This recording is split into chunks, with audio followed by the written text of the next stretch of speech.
கருவேப்பிலை வச்சு இவ்வளவு டேஸ்ட்டாக செஞ்சு சாப்பிட்ருக்கிறீங்களாங்க?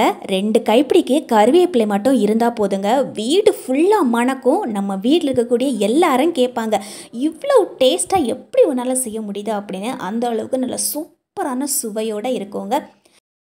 இதுக்காக நம்ம பெரிய அளவில் செலவும் செய்ய வேண்டியது கிடையாது. நம்ம வீட்டில் இருக்கக்கூடிய கருவேப்பிலையும் 3 பீஸ் இஞ்சியும் இருந்தாவே போதுங்க. இப்போ இந்த இஞ்சியை முதல்ல நான் கழுவி எடுத்துட்டு அதோட தோலை மட்டும் இதே போல் சீவி எடுத்துக்கிறேன். இப்போ நம்ம இந்த இஞ்சியை கழுவி எடுத்துகிட்டு வந்துக்கலாம். கழுவிட்டு இதே போல் சின்ன சின்னதாக சீவி எடுத்துக்கோங்க. உங்களால் ரவுண்ட் ஷேப்பில் கட் பண்ண முடியும்னா அப்படியும் நீங்கள் கட் பண்ணி எடுத்துக்கலாம். அல்லது இதே போல் நீல வாக்கில் கூட சீவி போட்டுக்கலாம். நீல வாக்கில் சீவி போட்டோம் அப்படின்னா சீக்கிரம் வெந்துடும். அதனால் நான் இதே போல் நீல வாக்கில் எல்லாத்தையும் சீவி போட்டு விட்டுட்டேன். இப்போ நம்ம அடுப்பில் ஒரு கடாய் வச்சுக்கலாம். இதில் 2 ஸ்பூன் அளவுக்கு சமையல் எண்ணெய் சேர்த்துக்கிறாங்க.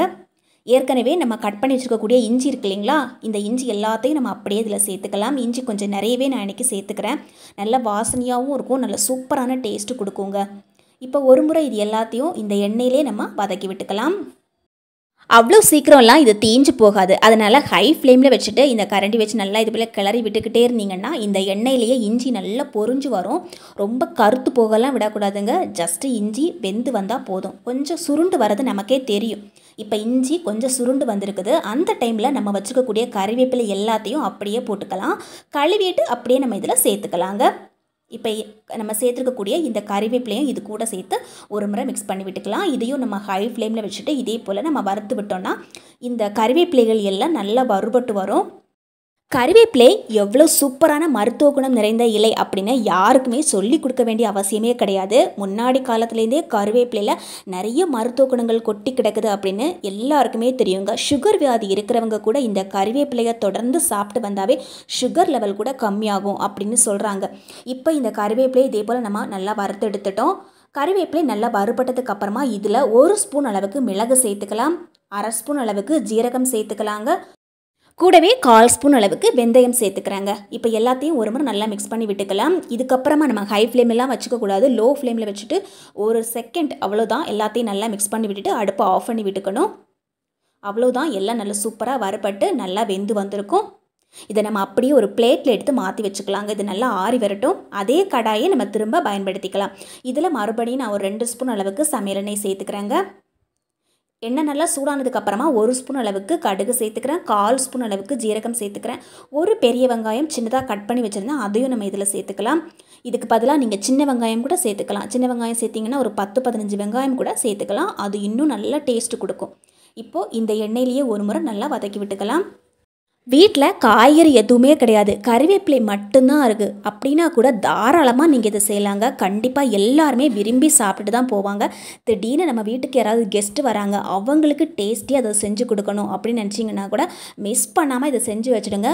சாப்பிட்டுட்டு உங்ககிட்ட கேட்பாங்க இது நீங்கள் எப்படி செஞ்சீங்கன்னு. அந்த அளவுக்கு ரொம்ப ரொம்ப டேஸ்டியாக இருக்கும்.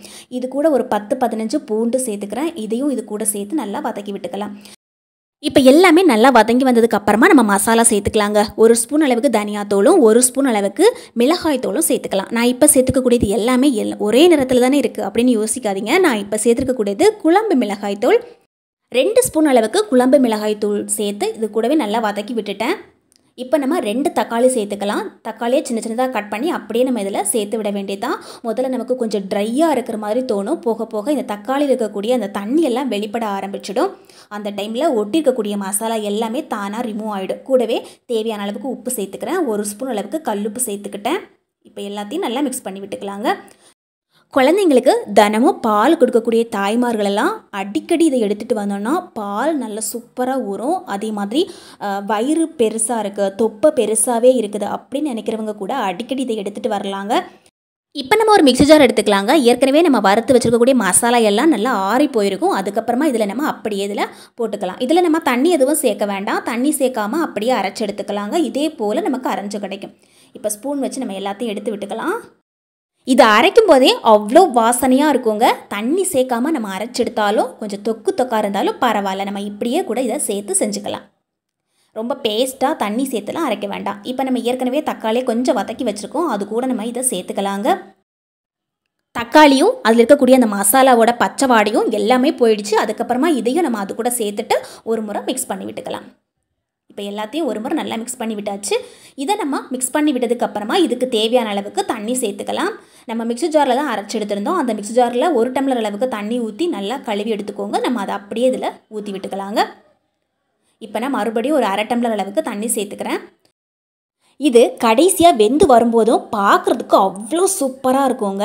அது மட்டும் இல்லாமல் நீங்கள் அடிக்கடி இதை எடுத்துகிட்டு வந்தாவே உடல் எடை அதிகமாக இருக்கக்கூடிய பிரச்சனை, எது சாப்பிட்டாலும் கேஸ் ட்ரபிளாகவே இருக்குது, வயிறு ஃபுல்லாக ஏதோ கேஸ் நிரம்பி இருக்கிற மாதிரியே இருக்குது அப்படிங்கிற மாதிரி இருந்தால் கூட இதை நீங்கள் எடுத்துகிட்டு வந்தாவே போதும். இந்த மாதிரி பிரச்சனைகளுக்கெல்லாம் ஒரு சூப்பரான மருந்து இது. இதை நம்ம ஒரு மருந்து குழம்பு அப்படின்னு கூட சொல்லலாங்க. நல்ல நோய் எதிர்ப்பு சக்தியையும் கொடுக்கும், நமக்கு உடம்புக்கு நல்ல தெம்பையும் கொடுக்கும். நான் இதில் அதிகமான மிளகு சேர்த்துக்கிறேன், அதனால் மிளகாய்த்தூள் கம்மியாக சேர்த்துக்கிட்டேன். நம்ம அதிகமான மிளகு சேர்த்து செய்யும்போது நல்ல ஒரு வாசனையும் நல்ல டேஸ்ட்டும் இருக்கும். இப்போ நம்ம ஒரு முறை கொதிக்க விட்டுட்டு கொஞ்சம் புளி கரைச்சி ஊற்றியிருந்தேன். ஒரு எலுமிச்சப்பழ சைஸ் அளவுக்கு புளி கரைச்சி ஊற்றிட்டு நல்லா மிக்ஸ் பண்ணி விட்டுட்டு 5 நிமிஷத்துக்கு இதை மூடி போட்டு விட்டுருங்க. அவ்வளோ சூப்பரான நல்ல வாசனையோட குழம்பு எப்படி ரெடியாக இருக்குது பாருங்கள். ஒரு டைம் செஞ்சு சாப்பிட்டு பழகிட்டிங்கன்னா கண்டிப்பாக அடுத்தடுத்த முறை இதை செய்வீங்க. நீங்கள் பேச்சுலராக இருக்கீங்க, வெளியே எங்கேயாவது கிளம்புறீங்க, அல்லது நம்ம ஹாஸ்டலில் ஸ்டே பண்ணியிருக்கிறோம் அப்படின்னா கூட இதே போல் செஞ்சு நம்ம பாட்டிலில் ஸ்டோர் பண்ணி எடுத்துகிட்டு போகலாம். வெளியே வச்சுருந்தோன்னா 1 வாரத்துக்கு கெட்டு போகாமல் இருக்கும். ஃப்ரிட்ஜில் ஸ்டோர் பண்ணி வச்சோன்னா 3 மாதம் வரைக்கும் கெட்டு போகாமல் வச்சு சாப்பிட முடியும். நம்ம இதில் அந்த பூண்டெல்லாம் அரைக்காமல் அப்படியே சேர்த்துருக்கிறதால பூண்டுக்கு உள்ள அந்த உப்பு, காரம், புளிப்பு எல்லாமே ஏறி அதை நம்ம எடுத்து சாப்பிடும்போதே அவ்வளோ சூப்பராக இருக்கும். இப்போ நல்ல கொதி வந்து கடைசியாக ஒரு பிஞ்ச் அளவுக்கு வெல்லம் சேர்த்துக்கிறேன். வெல்லம் சேர்த்துக்கிறதால ஒரு எக்ஸ்ட்ரா ஒரு நல்ல டேஸ்ட் கிடைக்கும். வெல்லம் சேர்க்குறதுக்கு பிடிக்கல அப்படின்னு நீங்கள் சேர்க்க வேண்டாம். நான் இன்றைக்கி கொஞ்சம் சேர்த்துருக்கிறேன். இப்போ எல்லாத்தையும் நல்லா மிக்ஸ் பண்ணி விட்டுக்கலாங்க. சூப்பரான ஒரு மருத்துவ குழம்பு, மருந்து குழம்பு நாம் இப்போ ரெடி பண்ணியிருக்கிறோம். குழந்தை பிறந்த தாய்மார்களுக்கெல்லாம் கண்டிப்பாக இதை நம்ம அடிக்கடி செஞ்சு கொடுக்கணும். நல்ல பால் ஊறி கிடைக்கும், உடம்புக்கும் நல்ல வலு கிடைக்குங்க. நிறைய கறிவேப்பிலையெல்லாம் போட்டு நம்ம செஞ்சு வச்சுக்கிறதால நமக்கு ஸ்கின்னுக்கு, முடி வளர்ச்சிக்கு, இது எல்லாத்துக்குமே நல்ல சூப்பராக இருக்குங்க. நம்ம சாப்பிட்ட மாதிரியும் இருக்கும், ஹெல்த்தியாகவும் இருக்கும். ஹெல்த்தியாக ஒரு குழம்பு செய்யணும், நல்ல டேஸ்ட்டாகவும் இருக்கணும், எல்லாருக்கும் பிடிக்கணும் அப்படின்னா கண்டிப்பாக இதை ட்ரை பண்ணி பாருங்கள். நல்ல செம்மையாக நல்ல அருமையான வாசனையோடு ரெடியாக இருக்குது. பார்க்குறதுக்கும் அவ்வளோ சூப்பரான ஒரு கலர் இருக்கும்.